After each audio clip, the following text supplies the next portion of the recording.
Halo, perkenalkan nama saya Asvianita Anjani dengan NIM terakhir 67. Saya Fauzia Salsabila dengan NIM terakhir 70. Saya Alif Karunia Nur Aini dengan NIM terakhir 75. Saya Agusta Dwi Arum Ayuneng Tias dengan NIM terakhir 79. Di sini kami berniat melengkapi mata kuliah jurnalistik Basa Jawi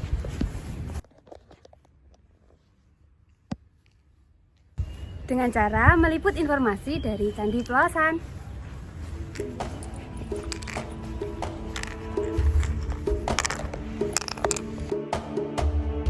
Candi Pelawasan terletak di Desa Bukisan, Kecamatan Prambanan, Kabupaten Klaten, Jawa Tengah.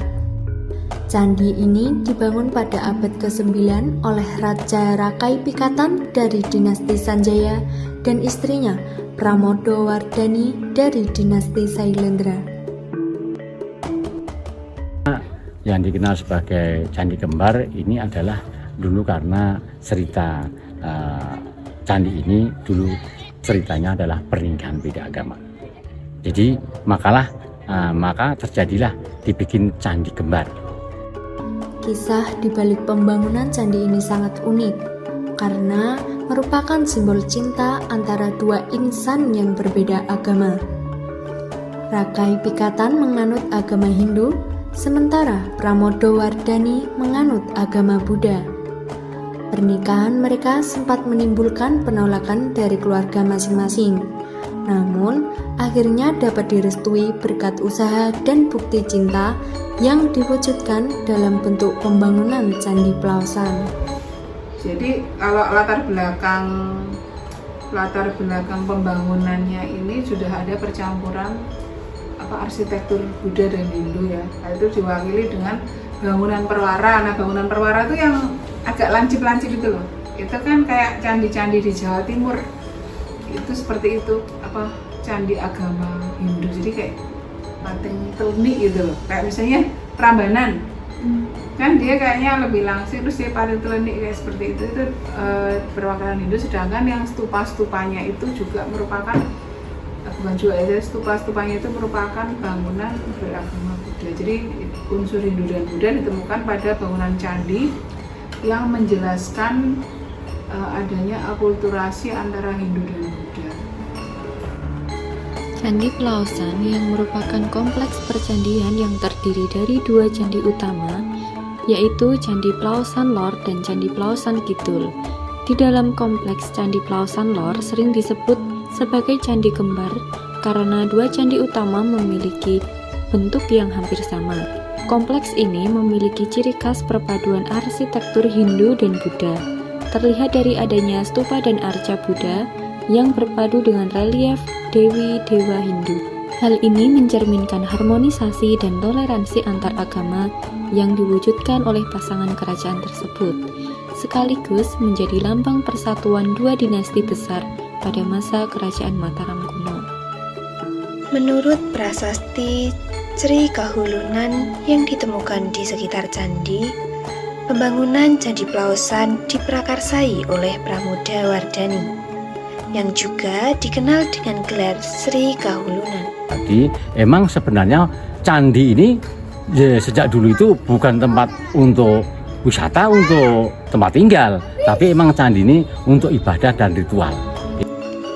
Prasasti ini menyebutkan bahwa Sang Ratu membangun tempat suci untuk agama Buddha dengan dukungan penuh dari Rakai Pikatan.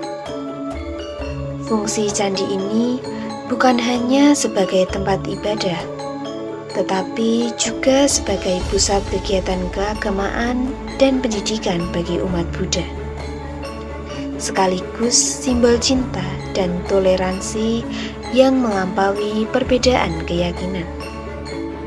Ya, ini kalau daya tariknya ini yang pertama ya tadi ada di lokasi Pelawasan ini dan candi kembar. Kan di Indonesia ini yang ada candi kembar satu-satunya cuma di Pelawasan aja kan. Nah, itu yang daya tariknya. Dan yang untuk menarik wisatawan karena ini masih nasional, nanti siapa tahu bisa internasional kan. Sebenarnya candi ini hampir ke seluruh dunia itu wisatawan sudah datang sini. Cuman ya kalau ini istilahnya belum diambil apa belum diakui sama dunia gitu. Sama.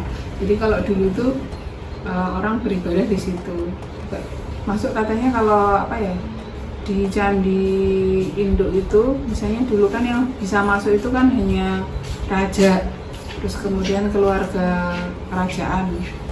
Sedangkan kalau misalnya kayak patih-patih terus seperti itu, dia beribadahnya hanya boleh di kayak perwara-perwaranya. Tapi kan kalau sekarang, nah kita aja yang bukan siapa-siapa bisa masuk ke situ seperti itu. Karena apa? Karena fungsinya memang sudah berubah, dia sudah bukan menjadi tempat beribadah lagi. Seiring waktu, Candi Pelaosan telah menjadi salah satu situs budaya penting yang dikelola oleh Kementerian Kebudayaan Republik Indonesia.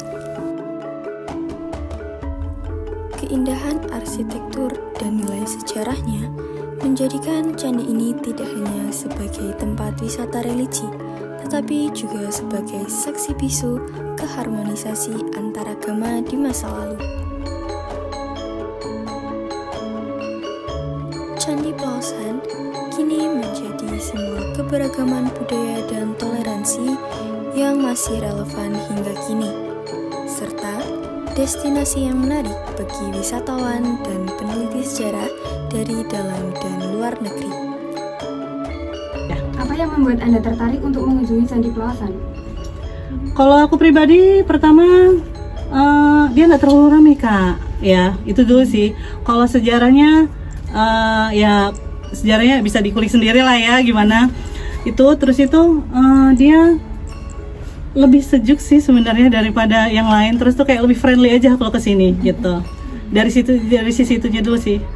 Gitu. Lanjut, sudah berapa kali Anda datang ke sini? Kalau datang ke sini sih yang ke candi ini sih untuk pertama kali ya, perdana gitu. Iya. Kalau aku pribadi sebenarnya Kak, dari yang di situ sepi sampai situ udah ramai banget sampai sekarang. Nah itu aku udah suka di sini karena dulu di sini dari yang gratis. Dulu kan pernah terbuka aja kan, nggak ada tiketing kayak tadi kan. Nah aku udah di sini senang. Pokoknya menurut aku kalau kata yang lain sunset terbaik itu ada di Boko, kalau aku ada di sini. Tuh. Baik, pertanyaan nomor 3, bagaimana kesan pertama Anda saat melihat Candi Pelaosan ini? Megah pastilah ya, kalau udah megah ya. Megah, kalau ini megah udah pasti. Takjub sih, luar biasa, bagus, suka. Baik, pertanyaan terakhir, menurut Anda apa yang paling menarik dari Candi Pelaosan dibanding candi lain? Kalau aku sih karena tempatnya sepi ya, jadi bikin nyaman gitu, nggak rame banget pengunjung. Kan kalau udah rame pengunjung itu kita jadi nggak fokus tuh, mau eksplornya itu kayaknya agak keganggu gitu. Tapi kalau sepi kayak gini, ada pengunjung sih, tapi cuma 1-2, cuman kita kan lebih maksimal gitu eksplornya. Itu coba sih. cara reliefnya kayaknya lebih fokus aja kalau ini. Iya. Tapi ya harapannya semua orang juga harus tahu sih Pelaosan ini kan, karena ya luar biasa kayak gini, sayang aja kalau banyak yang sedikit yang tahu. Semoga kedepannya Pelaosan dan Prambanan tuh terkenalnya sama asyik. Mendunia gitu ya. Iya, jangan Prambanan aja kalau ke Jogja, harus kesini juga. Iya, karena kan masih ada yang lain juga yang lebih menarik ternyata ya.